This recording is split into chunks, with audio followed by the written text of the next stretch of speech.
This week on Liberty 250, we're heading to the green fields of Lexington and Concord, not to relive a battle, but to meet the people who risked everything before the first shot was fired. What drives men and women to ride out into the dangerous night? What makes teenagers like Ebenezer Bowman stand their ground against the greatest military in the world? And why did the cry for liberty echo far beyond New England, into the streets of New York, the fields of Virginia, and even the Quaker meeting houses of Philadelphia? Before there was a war, there was a choice: to stand, to risk, to rebel. That's Liberty 250, Episode 9 this Tuesday on Dave Does History on Bill Mick Live. It's time for Liberty to saddle up. It's our third hour of a Tuesday morning on this 15th of July, 2025. Renewal by Anderson, our hour sponsor.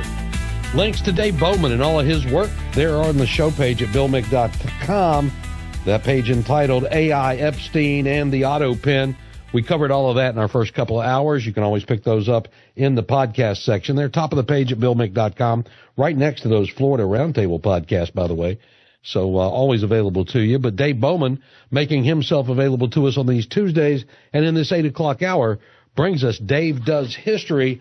We've been conducting a series, Dave has, called Liberty 250, the march toward the 250th anniversary of the founding of this country.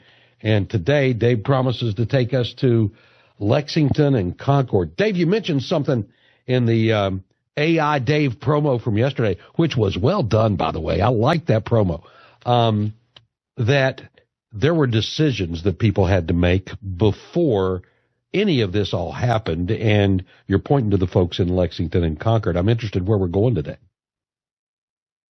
Well, by the time we get to April 18th, 1775, after all the stuff we've talked about, all the Stamp Acts and Sugar Acts and all the Boston massacres and Tea Parties and all of this decade-long, more than a decade-long, struggle since the end of the 7 Years' War in 1763.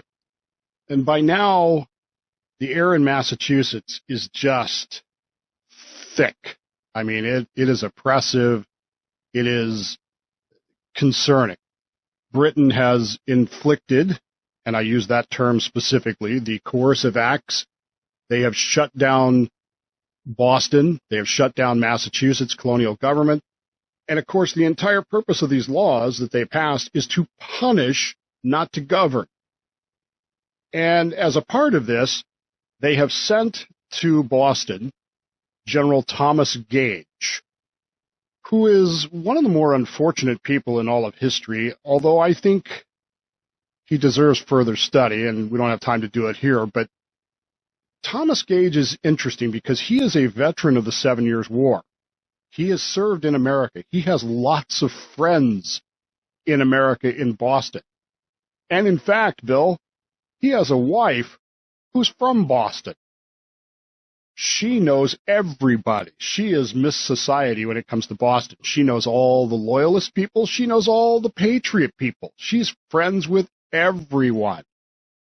And she's married to the guy that's in charge. He said, foreshadowingly,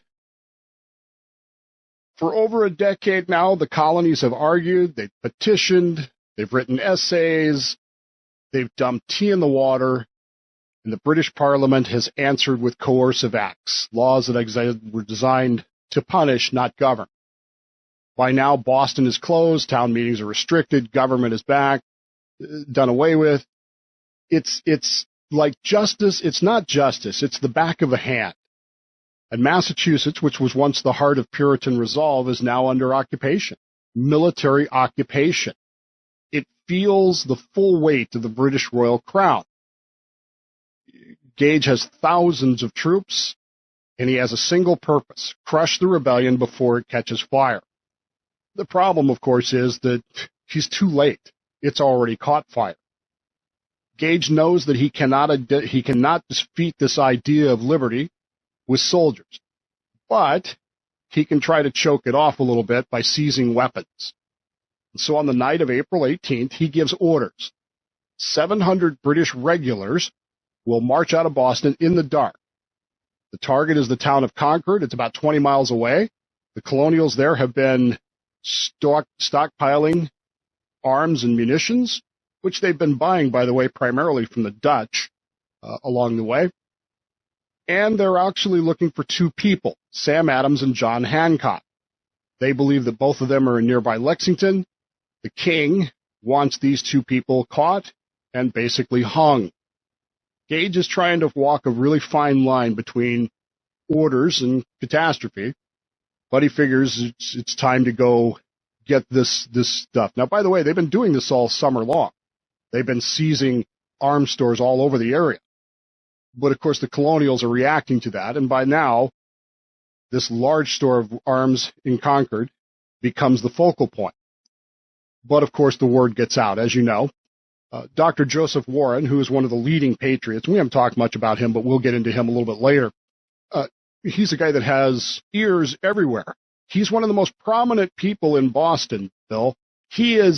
Dr. Warren is one of those people that everybody knows, including, by the way, his good friend, Margaret Gage. Dr. Warren, quote unquote, finds out about the plan to seize the Concord Armory. We don't know how he found out. Nobody knows for sure. Well, we can guess. The Boston girl married to the guy running the British effort? He turns to two men, Paul Revere, William Dawes. He sends them out on their famous ride. Of course, Revere is a silversmith, but he's far more than that. He's a courier. He's the FedEx man. He's the man that when you absolutely had to get it there overnight, you send Paul Revere. Dawes is very similar. There are others involved. We don't have time to go through this whole thing, but you've heard the phrase, one if by land, two if by sea, right? Old North Church, we get two lamps. The British are crossing the Charles River, and off they go. Revere crosses the river. He slips past the British lines, and he mounts his horse, and the ride is on. There's something of a myth here. There is no shouting. There's no sword waving. There's no midnight movie. It's an urgent whisper from farm to farm. And that whisper simply says, the regulars are out. The regulars are out. The target they all know is Concord. Get ready, because they're coming. And we pick it up in just a minute on Bill Mick Live. So this network of communication, Dave, seems to be pretty strong, and now they see the Brits are marching, and they're ready to try and take them on. It is a fascinating moment in American history. And it's important to understand that it's not just Paul Revere. It's not just Dawes. It's not just these three guys that end up there famously telling Hancock and Adams that they need to get the heck out of there. There are dozens of these riders, and as the alarm spreads, it spreads like wildfire. And within hours, every town in eastern Massachusetts is stirring. Doors are opening, lanterns are being lit. Men are stepping out into cold. They pull on their boots. They pick up muskets that they haven't fired in years. They kiss their wives and children goodbye, and out the door they head. The question becomes why? Why does a man stand in the darkness, understanding that he might not come back? There is a line, and for some, that line has finally been crossed. The taxes, the soldiers, the insults to their town meetings and their property, and their sense of self. It's not just about Britain anymore. It's about being treated as less than a full person. They're not actually fighting to start a new nation. They have no comprehension of that yet as America as a new nation. They still see themselves as Englishmen who are being abused. They're fighting to stop being pushed around and abused by the British, by Parliament. And this is important because on the evening of April 18th and the morning of April 19th, the colonials are mad at Parliament, not King George III. And that's a very important distinction to understand. These men will stand on Lexington Green that morning with their neighbors, and they will be there when this whole thing starts. All across Massachusetts, men are making the same choice. They're quiet men, they're young men, they're bombastic men, they're old men, but they're ordinary people who have had enough. When the sun rises on April 19th, they're waiting. They're not waiting for orders. They're not waiting for guarantees. They're waiting for the British regulars, the redcoats, or as I like to call them, the lobsterbacks. Liberty has saddled up. It's armed itself, and it's ready to take a stand. The intelligence war has gone its route. Warren has sent out his messages. We have gotten Adams and Hancock to safety. And now we're standing there at Lexington Green as the sun is coming up. There's 77 or so colonials, 700 British regulars. And the moment of time has changed. It's time for the Americans to stop kneeling to the British crown, the British Parliament. It's time to stand up and make yourself known, to stand up for what's right, to stand up for what you believe in, to stand up for liberty. And imagine what it takes to make that decision, knowing what you're facing. That's got to be tough, and we talk it with Dave Bowman today with Dave Does History on Bill Mick Live here on WMMB. This is Dave Does History on Bill Mick Live. Renewal by Anderson, our sponsor. Nice to have you with us on a Tuesday where Dave Bowman taking us through Liberty 250, April 18th and 19th, 1775, where we're living now as we march toward July 4th of 1776. So, Dave, the midnight ride of Paul Revere et al. Has been accomplished, and we're coming up on the morning of April 19th, and it's about to take place. We'll let you pick it up there. For me personally, the Battle of Lexington and Concord is it has a very deep meaning to me. Standing on that green at Lexington, are two very young men. One is just 17 years old. The other's a little bit older. One is named Isaac. One is named Ebenezer. And their last name, of course, is Bowman. And yes, they are my ancestors. Ebenezer is I think it's 8 generations ago, great-grandfather. He's 17 years old. I enlisted in the Navy at 17.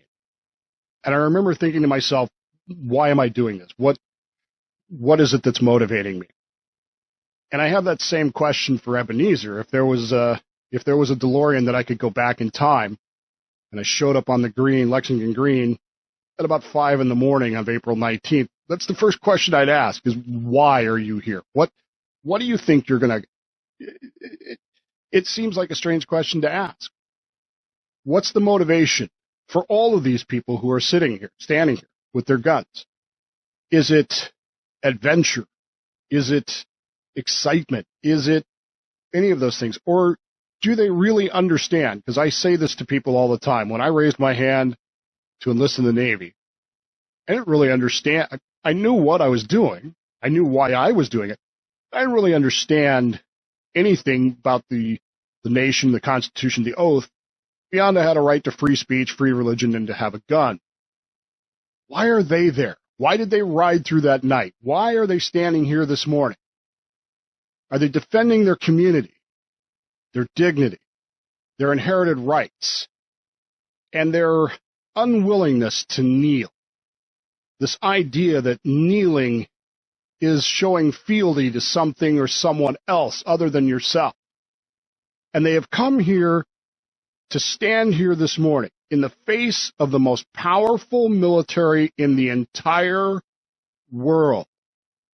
These 700 regulars that are marching down on them are not rabble. These are highly trained, very well equipped, very well drilled, and very well led soldiers. I cannot emphasize this enough. They are the best in the world. They are unbeatable in their own minds and in the minds of most military people in the world. In England, over in Parliament, the discussion for the past weeks has been about how sending our army against this rabble will be a simple thing. It will be easy. It will be like a knife through butter. And they're standing there amongst Ebenezer and Isaac and all these other people. It's Captain John Parker. And he will say those famous words, stand your ground. Don't fire unless they fire at us first. Don't fire unless fired upon. And then he says those words, Bill. But if they mean to have a war, let it begin here. So, Dave, your ancestor and others standing there on the lawn, the order is not to fire unless they're fired upon first. Where are we going from here? We're not going to spend a lot of time on the actual battle. There are literally hundreds, if not thousands, of books and articles, and if you're really all that interested in the who moved where, who did what, when, you can find all that. I want to focus on those people. People like Isaac Davis, who's a blacksmith. He's a father. He's a militia commander. He's going to fall this day. There's other men. Thaddeus Bowman, who is not related, but is leading his men as well. Ebenezer, Isaac, Timothy Pickering. And, of course, a guy by the name of Samuel Whitmore, he's ancient, okay? Whitmore is 78 years old this day. He has seen it all, and yet he's willing to stand up as well. These men have all made this decision to stand and to not kneel before Parliament anymore. No one knows who fired the first shot. No one knows. It's lost to history. Anybody that tells you that they do know is lying to you. They don't know. But what we do know is that within the first minutes of the war, the American Revolutionary War, which, as John Adams will say later, is the moment the actual American Revolution ends, within minutes of that, 8 colonials are dead. 8 Americans have now fallen before breakfast. The British have dispersed the troops at Lexington, the militia at Lexington, and these 700 regulars continue their march on towards Concord, having brushed aside the troops at Lexington. Concord, though, is going to be different. By now, the colonials are, angry, and they are far better organized. And by the time the British reach Concord, they are facing organization, retaliation, and resistance at the North Bridge. This is where Isaac Davis is going to fall, leading his men at the North Bridge. These aren't soldiers, these militiamen. They're farmers, they're tradesmen, they're teenagers. They, in many cases, are veterans of the 7 years, the French and Indian War, 2 decades earlier, a decade and a half earlier.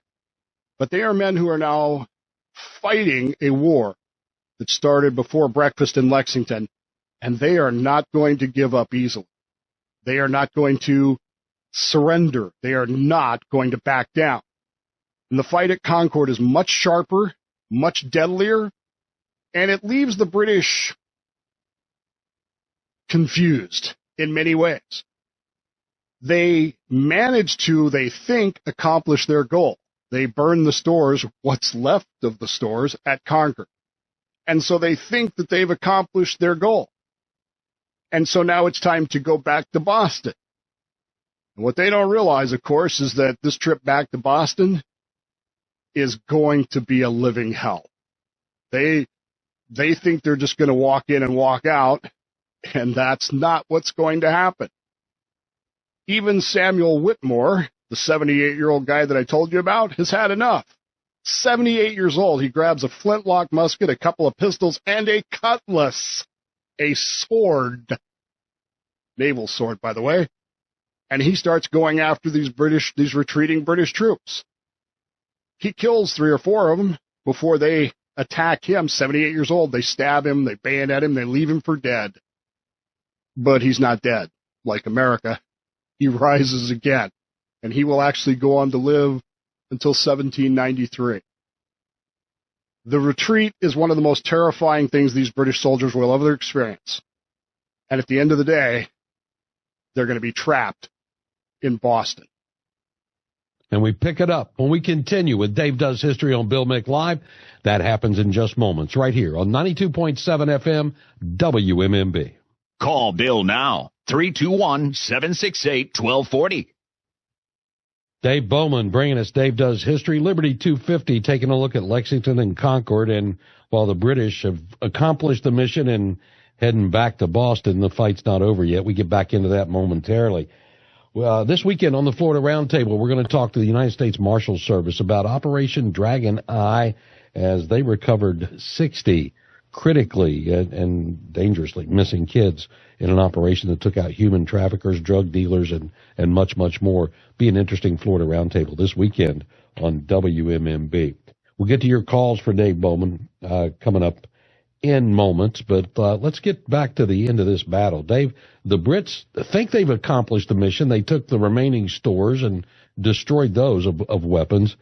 Did the British soldier understand the politics of the battle they're fighting? Are they just career guys going out and doing what they're told to do? And, I mean, they're living in these communities as well, right? Well, they're stationed in these communities. In many cases, they're familiar with this stuff. We're not dealing with the Hessians yet. So these are still British regulars. These are British citizens who may have some understanding. Of course, we don't really have a lot of individual discussion of this, but they're in the British Army, so they take orders. They believe in what the British Army is doing. They believe in what General Gage wants done. Keep in mind, though, that there is no homogenous British attitude towards the colonies. There are many people who feel like we are mistreating them. There are many people who feel like they need to be brought to heel. I'm sure that those same attitudes happen within the British Army. The difference is, of course, they're soldiers, so they follow orders. By the time they get back to Boston, bloodied and exhausted, they had lost a lot that day. They had 73 men killed in this thing, wounded 174, missing 226, 273 total casualties. This was absolutely unheard of. And it was this idea that they had suffered these losses, but they were starting to realize, the British were starting to realize, and certainly Gage started realizing, that the greater loss was not in men and munitions. It was the loss of the illusion that the colonies were going to continue to obey, that somehow these coercive acts, which, by the way, General Gage was against, would force the colonies to obey. The illusion that discipline alone could snuff out a revolution. They had lost, the dream had died at that point. For all practical purposes, the British Empire lost the American colonies that day. It would take, 6 more years of war to settle it all, but reality is, from that moment on, Britain never controlled America. They expected, of course, the British expected, of course, that this would cause the rest of the colonies to rise up against Massachusetts. That was certainly their hope, but that's not what happened. Boston sent out the, hey, we need your help. The rest of America answers. New York, you get anti-king riots, anti-parliamentary riots, not king, anti-parliamentary riots. Pennsylvania, which is heavily Quaker, Bill, the Quakers start having town meetings and forming militia companies because the Quakers have realized that, look, we tried. We tried to be peaceful with these people. We tried to be in agreement with these people. We tried all of these things, and it didn't work. And the Quakers in Pennsylvania start, the people who don't believe in violence. Yeah, they're pacifists, right? Don't want to take up arms. Start taking up arms. All across the colonies, all across America, provincial governments begin to take power. All these other royal governors, these other 12 royal governors, are essentially frozen out of everything. They're told, you don't matter anymore. We're electing our own governments. We're letting our own people run things, and you can continue to pretend to be the royal governor, but we're just going to ignore you. And in the meantime, somewhere on the order of about 20,000 militia have shown up to Boston. There's 7,000 British troops in Boston. Somewhere around 20,000 total militia show up around Boston and encircle it. The siege of Boston has begun by April 20th of 1775. That's a 3-to-1 advantage. Holy cow. Yeah, it is in general numbers, but not real numbers, because probably there's no training. Half these militia don't even have arms. They certainly don't have, enough bullets, as we're going to find out soon. Even General Washington will refer to them as rabble and dirty and filthy. He doesn't like them. But they're there. And Gage is in a tough bind. He's a man, by the way, Gage, loyal to the crown, but he's also loyal to liberty. He believes in liberty, and he tried all he could to avoid this conflict. He didn't want it. He tried to explain to Parliament, what you're doing is going to cause problems. He pleaded with Parliament, don't do this. And if you're going to do it, I need 20,000 troops, he told them. They said, no, you have the best army in the world. You don't need 20,000 troops. He had pleaded with them for moderation, for understanding. He had warned them that harsher measures were going to backfire. And of course, Parliament, not the king, Parliament completely ignored him. And now we find ourselves in this position where we are. By the way, Margaret Gage, shortly hereafter, will board a ship back to England. And we will pretty much never hear of her again.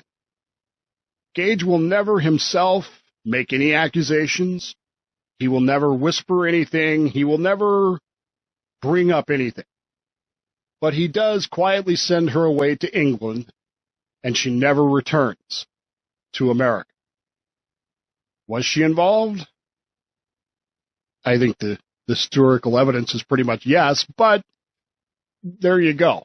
She's no longer a part of the story at that point. The end of the thing is really the beginning. This war doesn't start with a grand declaration. It begins with fear, conviction, and a few dozen men on a village green. It begins with Paul Revere, Davis, Bowman, Gage. Each represents the choices that people have to make when liberty's on the line. Do we stand for this? Each British soldier has to make their choice. Do they really understand what's going on here? Do they really understand why we're doing all this? But on April 19th, everything is still a little, raw. Blood stains on the green at Lexington. Smoke still drifts over the North Bridge. There are wives that are weeping in silence, children asking, when's Dad coming home? Some never will. From all of that comes purpose. Liberty, turns out, is not born all at once. It's not declared and made real in the same moment. It takes time to build slowly, painfully, one act of courage at a time, one refusal to kneel at a time. And that's where we find ourselves by the evening of April 19th, 1775. Still a year away from declaring anything, but already the fight for liberty has begun. And we pick it up in 1 minute with your calls here on Bill Mick Live. It's a good edition of Dave Does History as we pursue Liberty 250. Dave, let's get a quick phone call in while we can. Line 1, you're up on Bill Mick Live. Good morning. Good morning, Bill. Ed in Melbourne. Yeah, Ed, what are you thinking here? Well, great history lesson. And that is known, I believe, as the Boston Massacre. No, different event. Oh, really? Yeah. Boston Massacre happened prior to this, actually. Oh, okay. Yeah. Anything else? Well, there was in the Boston anyway, the British really didn't understand what they were up against. Well, they didn't have any reason to, I don't think. But thanks, Ed. Dave, how you seeing that? Yeah, the Boston Massacre is 5 years earlier. There is a lot of discussion in Parliament and in Buckingham House about how this is going to go. And there is a very firm belief, Ed's right, to the sense of they don't really understand what they're getting into. They should understand it, but they don't. And even in Parliament, there are people that are saying, look, you're overreacting. And it's kind of interesting because what if they'd have gone to a Commonwealth system in 1775 and said, okay, you guys run yourselves and just be part of us. all of this stuff. We're going to talk next week about this idea of a patriot king. Remember, at this point, the Americans aren't mad at King George yet. They still adore King George. Yes, I said that. April 19th, even after Lexington and Concord, we still think the king is the bee's knees. Which brings me to a question I had, Dave, which was, this is Parliament's decision all along. The king, how limited was his power? Could he have stopped this if he wanted to, or is it all in Parliament's hands at this point? Well, that's the question, because as I said, there's this concept known as the patriot king, and the idea here is that the king can override Parliament. Now, up to this point, ostensibly, the king has approved of Parliament's actions, his ministers' actions. But there is going to come a moment where we're going to say, look, maybe the king can solve this. Maybe the king can interject some common sense into all this thing. And remember that when we write the Declaration of Independence, we're not going to complain about Parliament. Who are we going to complain about?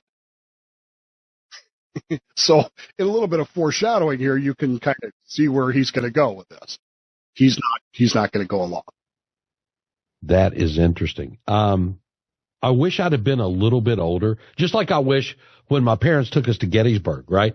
I wish I'd have been older when I was at Lexington and Concord. I would have appreciated it more. I would have paid more attention. As it was, I was a 5, 6, 7-year-old kid walking around wondering, why are we looking at this marble and standing here in the grass? I want to go to the swimming pool. Let's go. Yeah. And I find that fascinating to go back to places like that to see them. For me, history is very tactile. I like to go and put my hands on things. I like to see them for myself. Even, sure, it's the 21st century. I can look at pictures. I can look at stuff. But there's just something about being there. And for me, going there, when I do get to go there, to know that Ebenezer was standing here,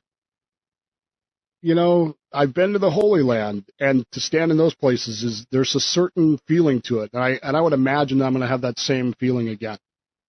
Yeah, well, and see, that's a connection to your family history that I'll never have. We can't trace ours back that far. We might get into the late 1800s with my family, nothing prior to that. So it does make a difference. But they still connect to you, Bill, because they're still the people who refuse to kneel anymore. They refuse. Absolutely. There's no doubt. This is where America becomes America in reality and becomes who we are. And it all comes back to making that choice to stand up. They could have just stayed in bed and said, no, we're not going to do that. But they didn't. They got up and they stood for what they knew they had to do. Well, as you said, next week we look at the idea of a patriot king. America's still hoping, well, the colonialists, even though they've become Americans on this April 19th, they're still hoping for a peaceful resolution here. Yeah. Right? And they will send a petition saying, we'd like peace. Yeah. Renewal by Anderson brought you the hour. Dave Bowman brought you the history. Dave, we'll see you next Tuesday. Thanks, man. We'll see you then.